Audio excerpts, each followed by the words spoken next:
A doutora Sumire, né, que é médica do serviço público e privado, trabalha no Centro de Referência de AIDS da Santa Cruz, vai falar um pouquinho para a gente do mesmo assunto que a doutora Jaqueline falou, mas na população vivendo com HIV, né, que também ela tem essa experiência. Mas realmente a barreira logística eu acho que do serviço é às vezes pior do que a do paciente.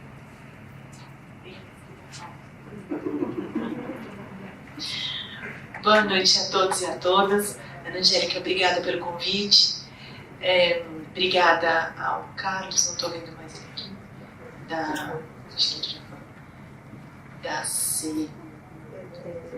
CBDL. A ideia, eu trouxe 2 casos, na verdade, para a gente pensar como é que a gente usa essa tecnologia que acabaram de contar para a gente que é tão bacana. Eu sou uma ferrenha defensora do tratamento da TB latente porque eu ela é uma ferramenta muito poderosa e que protege os nossos pacientes de morrer, simples assim. Esse é meu conflito de interesse. Eu tenho colaborado no estudo Previne, que é um estudo patrocinado pela Universidade de Johns Hopkins, que faz exatamente isso. Ela avalia a implementação do IGRA em serviços de saúde do SUS, aqui em Manaus e no Rio de Janeiro, e que atendem a pessoas vivendo com HIV. Então, a gente começou a fazer IGRA em 2020, lá no CRT. Peço desculpas, eu vou começar o primeiro caso trocando os pés pelas mãos. Não vou contar para vocês sobre o paciente, então não vou começar pela identificação do paciente como a gente aprendeu, que faz a anamnese. Eu vou começar no diagnóstico. Só vou dizer para vocês que uma paciente do sexo feminino infectada pelo HIV, que tinha um teste de IGRA positivo. Esse teste foi liberado, o resultado dele, no dia 31 de maio. Bom, essa moça faltou na consulta dela, que seria uma semana depois desse resultado. Mas nesse mês ela veio passar no dentista, lá no CRT mesmo. No mês seguinte, ela veio no dentista 3 vezes. E aí ela, no mês seguinte, passou numa consulta no ambulatório de hepatites dentro do mesmo CRT, com um infectologista que cuida da hepatite. E pingou, ninguém cuida só da hepatite. Daí, quando a gente já tinha 3 meses desse resultado em mãos, ela consegue passar para o infectologista dela. Que bem. A infectologista dela viu que o IGRA era positivo e pediu um raio-x. Eu coloco a hora em que ela foi atendida, porque lá no CRT a gente tem uma BNS gigante, que a gente tem um aparelho de raio-x digital. Então, quando dá tempo, no meio da consulta, a gente não faz isso, Matheus, desce lá e você fica esperando, em 15 minutos o paciente volta e o raio-x está na tela para você. Mas eram 11h20, uma porção de pessoas aqui tem que estar na hora do almoço na porta do colégio para buscar a criança, então não deu certo. Daí pediu o raio-x e pediu para a pessoa voltar em dezembro. Pensa comigo, não tenho mais mão, mas junho, julho, agosto, setembro, outubro, novembro, dezembro. A gente acabou de dizer que não é uma urgência, mas tem que ser rápido, não é? Daí, 3 dias depois, essa moça frequenta o CRT de verdade, ela gosta de vir, ela vem à consulta de janeiro. E ela falou, bom, a doutora pediu para fazer o raio-x, já vou aproveitar que eu tô aqui, já vou fazer o raio-x. E fez o raio-x. A colega tinha pedido um raio-x com laudo, que é uma coisa que a gente não faz com muita frequência, mas ela tinha pedido um laudo. Esse laudo foi liberado uma semana depois, menos de uma semana depois. E esse aqui era o raio-x que a paciente fez. Eu não sei se dá para ver do jeito que a gente está, mas ela tem um infiltrado aqui nesse ápice. Pois. Essa moça, como ela frequenta o CRT, ela tinha outros raios-x no meio do caminho. Esse raio-x era de 2 anos atrás, que a gente não vê essa imagem no ápice. Eu coloco aqui as imagens lado a lado e você percebe que esse ápice está limpo. E aqui esse ápice claramente não está limpo. Isso tinha 2 anos de diferença e ela tinha um quantiferon positivo aqui em maio. Ela tinha feito um outro raio-x em dezembro de 2020, que também não tinha nada aqui. Esse aqui ficou péssimo, mas o raio-x mais recente que a gente tinha era de exatamente 1 ano atrás, que a gente não vê. Eu peço desculpas, aqui está muito ruim aqui, vocês vão ter que acreditar em mim, que esse raio-x era diferente do raio-x que a gente tinha agora. O mais triste da história toda é que tinha até um laudo de raio-x. Um radiologista se deu o trabalho de olhar esse raio-x, de escrever as imagens nos 2 ápices, e aí no laudo, no corpo do laudo, a pessoa escreveu acho que essa pessoa tem tuberculose. Daí a gente falhou com essa pessoa 2 vezes, na verdade, porque a gente faz um teste que dá um trabalho desgraçado para fazer, que custa caro, e aí ela passa ela passou com não sei quantas vezes com o dentista, com a gineco, mas ela passa com o infectologista 2 vezes nesse meio do caminho. E tudo que a gente consegue fazer é pedir um raio-x com laudo e mandar voltar daí 3 meses. Então a gente dormiu no ponto nessa hora, e a gente dormiu no ponto na hora que alguém escreve isso no papel e não passou no telefone, não mandou um WhatsApp dizendo, tem alguém perambulando aí que eu acho que está com tuberculose. Enfim, a gente não fez isso. Então é uma pessoa com um IGRA positivo de maio, com um raio-x que não tinha sinais de tuberculose ativa no ano anterior e que tem um raio-x que parece ter doença e atividade agora. Daí essa moça tinha sido agendada para dezembro, ela veio no dentista, ela veio na gineco, mas ela não veio no infectologista. Ela veio para mim, trazida pela gola, assim, e quem trouxe foi o consultório da rua. Falaram, aqui que é que trata a tuberculose? Essa moça aqui foi achada na rua, a gente fez uma bacinoscopia. Ela tem um teste rápido positivo, sem resistência à rifampicina, e ela está desabrigada, a gente faz de rotina nas pessoas dessa região, o teste dela é positivo, ela disse que tem HIV, ela disse que ela trata aqui no CRT, a gente trouxe para você. Então, foi assim. E agora eu vou contar para vocês que eu devia ter contado lá no começo. Essa é uma mulher negra, jovem, que é usuária de crack, cocaína e álcool, que morava com a irmã evangélica. A irmã evangélica é casada com um cidadão que também usa crack. A vida é muito engraçada. E aí eles brigaram. Em novembro essa moça vai pra rua, porque deu errado na casa, enfim, e ela fica desabrigada.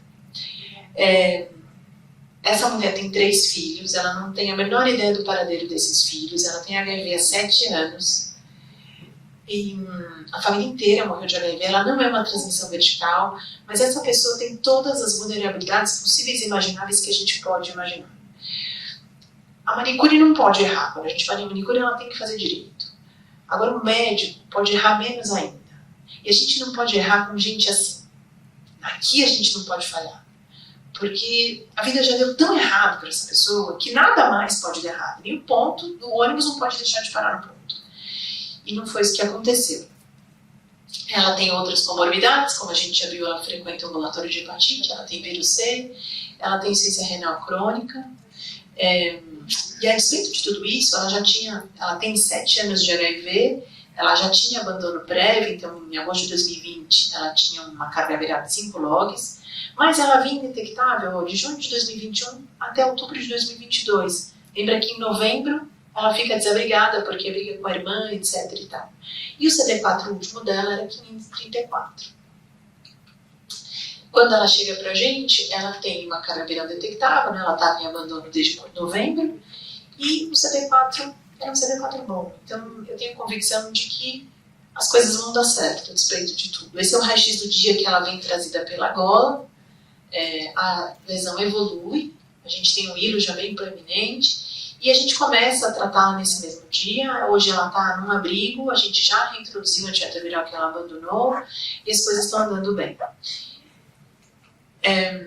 Então isso tudo para a gente lembrar que qualquer teste, eu não estou falando de IGRA, que é caro, que é moderno, estou falando de qualquer teste, um hemograma que a gente pede, a gente só deve pedir o teste. A Karina está balançando a cabeça, e pediatra tem muito esse jeito de pensar, porque dá um trabalhão colher exame de criança, porque criança chora, a mãe fica nervosa. A gente tem menos esse pensamento, mas devia ser assim para qualquer coisa.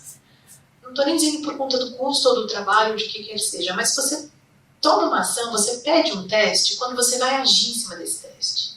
Então esse IGRA dessa moça foi pro ralo, porque a gente não fez nada com ele, absolutamente nada.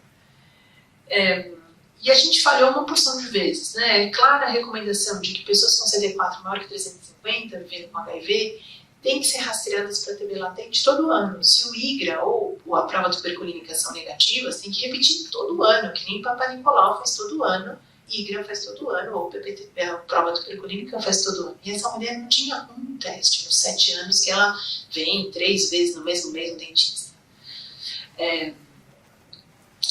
E outra coisa que é importante é que a gente sabe, e já mostraram aqui, todo mundo mostrou, que o grande risco da gente adoecer de tuberculose é nos 2 primeiros anos que se segue a infecção.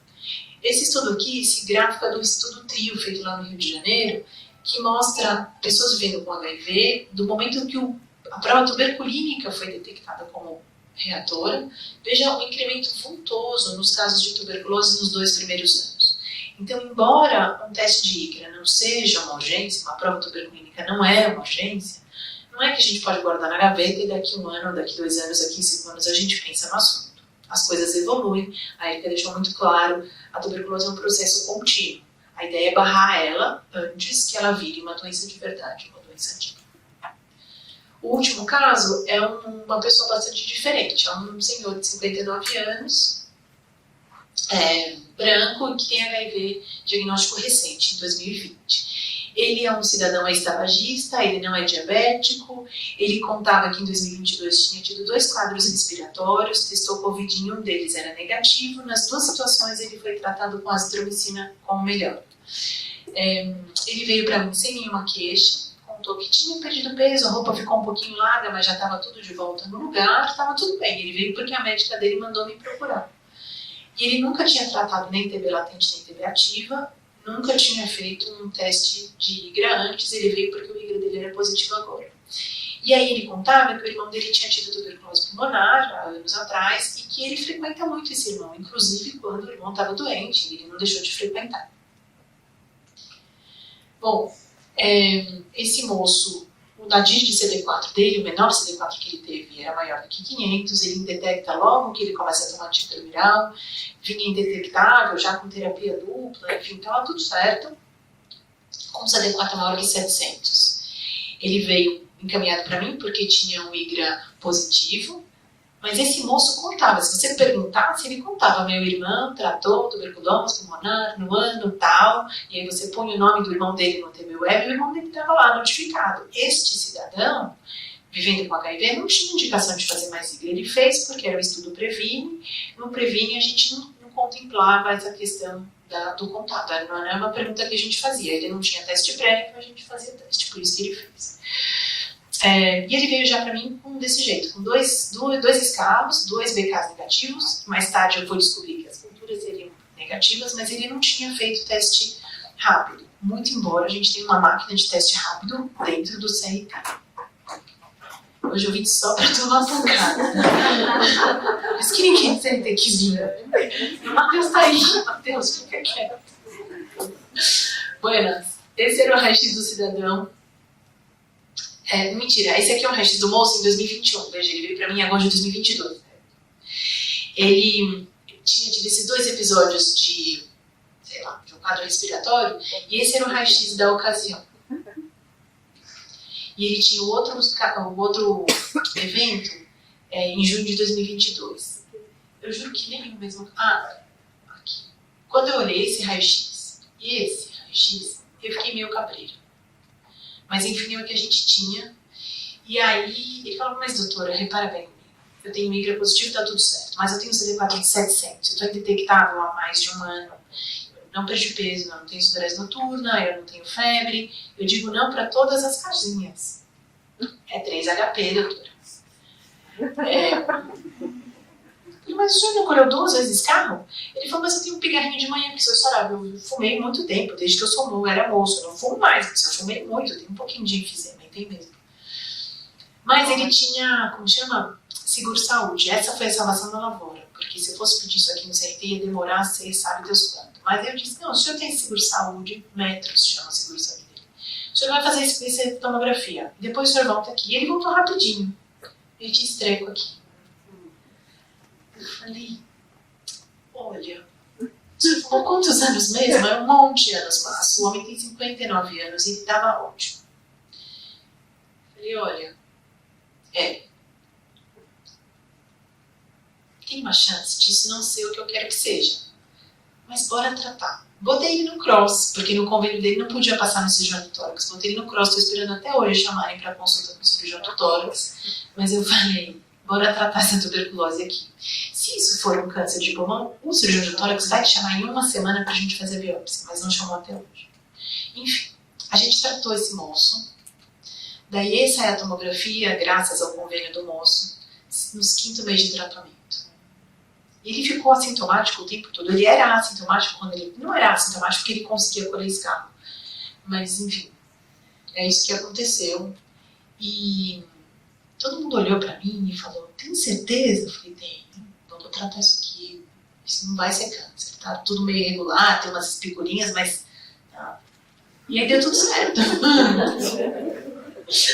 Mas é difícil você trabalhar num sistema em que a referência contra a referência são muito travadas. Isso podia ser, era um nódulo sozinho, lá para não trouxe os outros cortes. Lá para baixo ele tem umas áreas de enfisema, mas era um nódulo único mesmo. E, enfim, umas características não muito boas, isso podia ser câncer, mas enfim, não era. Então, esse cidadão, ele contava que eu tinha tido contato com o irmão com tuberculose pulmonar. Esse cara, isso foi 7 anos antes dele ter o diagnóstico de HIV, mas quando ele chega pra gente tinha que ter perguntado, o senhor teve contato? O senhor conhece alguém? Ele ia contar porque ele é super orientado. E aí esse moço de indicação de naquele momento, quando ele fez o diagnóstico, a gente fazer esse exercício todo e tratar ou eventualmente tuberculose latente ou ativa, mas a gente tinha que ter perguntado e feito alguma coisa. Ele não devia ter feito migra nenhum, ou seja, trouxe 2 casos para vocês em que a gente jogou o migra não privado. E aqui fica a lembrança de que descartar a tuberculose ativa é muito bonito quando a gente fala, você trata a hígado depois que você descartou a tuberculose ativa, mas é uma tarefa difícil. Eu trago essa publicação recente aqui, que é muito interessante. Eles fizeram o seguinte exercício. Eles pegaram pessoas que tinham tuberculose extrapulmonar e com raio-x normal. E aí, dentre essas pessoas, um grupo de pessoas tinha escarro colhido. E olharam quantas pessoas dessas tinham escarro positivo. E 13% dessas pessoas com TB extrapulmonar, com raio-x normal, tinham cultura de escarro positiva para tuberculose. Aí eles olham melhor essa população e veem que 54% dos pacientes HIV positivos incluídos nessa amostra que tinham escarro positivo nessa mesma condição, tuberculose extrapulmonar, raio-x de tórax normal. E isso aconteceu em menos do que 10% das vezes das pessoas não infectadas pelo HIV. Então fica aqui o recado de que para tratar a tuberculose latente, a gente tem que pedir um escarro. Tem que perguntar para isso, porque às vezes é isso. Esse paciente dizia para mim, eu colho escarro, doutora, mas não é escarro. É um negocinho que eu tenho de manhã, um pigarrinho que eu tenho de manhã. Então este pigarrinho da manhã tem que ser colhido. Trago aqui só para a gente lembrar, então, quais são as indicações de tratamento de TB latente em pessoas vivendo com HIV. Esse tratamento é para ser feito só em pessoas que estão completamente assintomáticas. A gente tem que ter absoluta convicção de que elas não estão doentes. E se a gente tiver na dúvida, espera. O paciente vai te contar se ele está doente, ele vai te mostrar. E a gente vai tratar sem testar nem prova tuberculínica e nem IGRA se o indivíduo vivendo com HIV tiver contato com uma fonte bacilífera. E a gente vai tratar no contato quantos contatos forem, independente de o cara ter tratado no passado ou não. Então, se o paciente tratou tuberculose ativa ou latente no passado, e ele tem um contato novo hoje com uma fonte bacilífera, e ele vive com HIV, ele tem que ser reinvestigado e retratado para TB latente. A gente também vai tratar sem IGRA e sem prova tuberculínica o indivíduo vivendo com HIV que tem um CD4 menor ou igual a 350. E para as pessoas que tiverem um PPD reator ou um IGRA positivo em qualquer momento da vida, não importa que era lá atrás, antes de ele ter HIV, quando ele conta para você que tem esse teste e ele não foi previamente tratado, ele também deverá ser tratado. Para os indivíduos vivendo com HIV, para quem o teste de IGRA ou prova tuberculínica forem negativos, a gente tem que repetir esse teste todo ano. Eu preciso fazer uma propaganda do SINC. O SINC é um sistema que o programa de AIDS disponibiliza e que basicamente ele cruza bancos de dados, ele cruza os dados do CICEL, então ele olha para as contagens CD4 e carga viral e ele nos permite girar listas de pessoas que precisam de mais cuidado do que as outras pessoas vivendo com HIV. Então o SINC me ajuda a buscar um monte de gente que não começou a tratar usar antirretroviral, gente que deixou de pegar antirretroviral por mais de 100 dias, gente que está com a carga viral indetectável, gente que tem o CD4 menor que 350, e tem um campo só para ILTB. Ele gera listas nominais, eu cortei aqui os nomes para não né? Mas cada linha é uma pessoa e ele conta, ele cruza o CICEL, então ele dá o valor do CD4 e ele procura se a pessoa está notificada na base de notificação de tratamento de TB latente. Ele não cruza com as notificações de TB ativa, que é um drama, a gente tem que fazer isso na mão, e ele permite que a gente anote que essa pessoa já tratou tuberculose no passado, não preciso fazer nada. Mas ele deixa a gente encontrar esses indivíduos e a gente ativamente liga para essas pessoas ou deixa um recado no prontuário: a consulta desse indivíduo é daqui a um mês, o CD4 dele é menor que 350, favor avaliar se essa pessoa não precisa tratar infecção latente pelo TB. E aqui eu já falei que isso aqui é uma outra bobagem que a gente fez, né? Esse moço tinha o diagnóstico desde 2020, ele começa o tratamento, faz o diagnóstico, começa o tratamento com a gente, e a gente nunca tinha feito esse teste porque ele tinha um contato. Mas é importante lembrar que a gente tem que fazer isso de forma rotineira todos os anos. Então, para quem for negativo, tem que repetir todos os anos. Esse QR Code leva vocês para 2 stories, que é um mnemônico. Então, aqui tem os artigos, as notas técnicas de quando tratar e como rastrear TB latente em pessoas vivendo com HIV e como tratar ILTB. Então tem as dicas básicas, as doses, os efeitos adversos, enfim. Eu acho que é isso. Acho que o próximo slide é só do obrigado, eu vou deixar aqui. Pronto.